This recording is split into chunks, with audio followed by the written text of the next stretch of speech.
isang magandang araw po ang pagbati ko sa lahat po ng mga barangay captains sa bayan ng Halahala, lalo na po sa head po ng MPDC na si Ma'am Judge. Siguro po kailangan po muna magpakilala. Ako po si Ginoong Juan Pillas, barangay captain po ng Barangay Punta. Ang mga priority project ko po rito sa aming barangay na talagang kinakailangan po, unang-una na po, ay yung seawall po. Together with People's Park at magiging Baywalk Boulevard ito na kung tawagin ay Punta Baywalk Boulevard. Ito po ay isang malaking project na kinakailangan po ng aming barangay na katuwing nagkakaroon po ng kalamidad, katulad po ng panahon ng pagbagyo at pagtaas ng tubig sa lawa, ay nagsisilbing banta po ang karagatan sa buhay at ari-arian po ng mga tigapunta. So kaya naisipan ko po na palagyan po ito ng seawall at sa ibabaw po nito ay lalagyan po ng People's Park at magiging pasyalan po ito ng tigapunta at doon po sigurado mailalayo na po natin sa anumang kriminalidad ang mga kanahin kong tigapunta sapagkat mayroon na po silang mapagkakalibangan.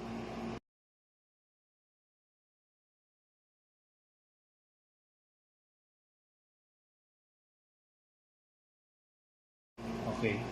So, pangalawa po, sa priority project po na amin pong naisip dito po sa aming barangay ay ang pagkakaroon po ng lighthouse. Naku, ito po yung maitatayo dun sa malaking pulo po ng Barangay Punta o either dito po sa fish landing.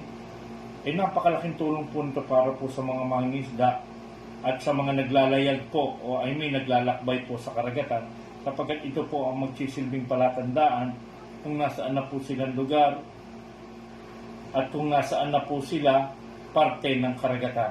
At ang ibig pong sabihin, hindi lamang po ito magsisilbing lighthouse na tulong sa mga mangingisda, kundi isa po rin itong malaking tulong para sa mga turista na papasyal doon na kung gusto nilang panuorin o malasin ang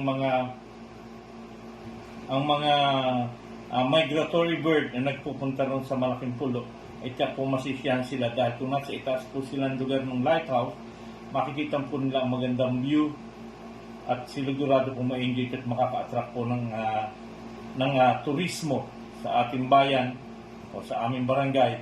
At ganun po rin para magiging Fisherman's Wharf po ito, Fisherman's Wharf, na magiging kublihan po ng mga mangingisda po sa tuwing panahon po na naaabutin sila ng masamang panahon sa karagatan.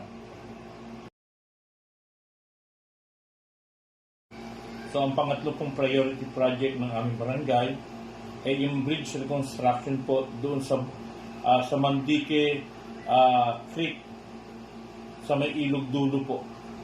Kinakailangan na po ito dahil ito po ay hindi lang daanan ng tao, kundi daanan po rin ng mga sasakyan, ng mga nagbibigay serbisyo sa mga mamamayan ng Barangay Punta. Napansin po namin ang ilalim po ay kinakalawang na po yung mga bakal at tumatagos na po ang tubig sa ilalim. So, ibig po sabihin ay may damage na po ang mga bakal po nito. Magiging banta po ito para po sa seguridad ng mga sasakyang nadaan dito at mga tao na gumagamit nito.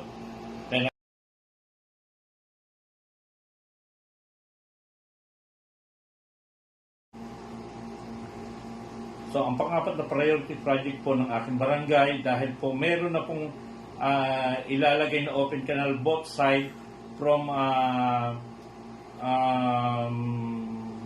Banay-Banay Bridge up to Basilio Mandiques Bridge, meron na po gagawin na. So, naisip po namin na bigyan na po kagad ito ng kasunod na yun po yung phase 2 na magsisimula po naman sa boundary po ng Palay-Palay at Barangay Punta going to Basilio Mandique Creek na siyang magsisilbing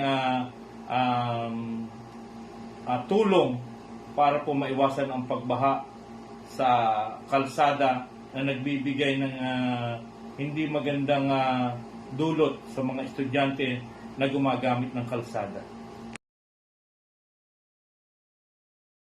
So number 5 po continuation po of multi-purpose building po right in front of the church po ng Barangay Punta. Kapag ito po ay may bubong na, may foundation, lahat na po, ang kailangan po lamang dito ay karagdagang CR at saka po mga dingding at facilities para po ito ay magamit na ng tuluyan ng mga barangay, ng mga tao na nanunungkulan sa Barangay Punta at ganun po rin ng mga kawani ng Barangay Punta at mga tao sa Barangay Punta na nagnanais na makagamit ito upang makatulong sa oras ng kanilang pangangailangan. So isa po itong malaking kapakipakinabang kapag ito pong building na ito ay naisaayos at natapos upang sa gayon ay maging kapakipakinabang sa aming barangay.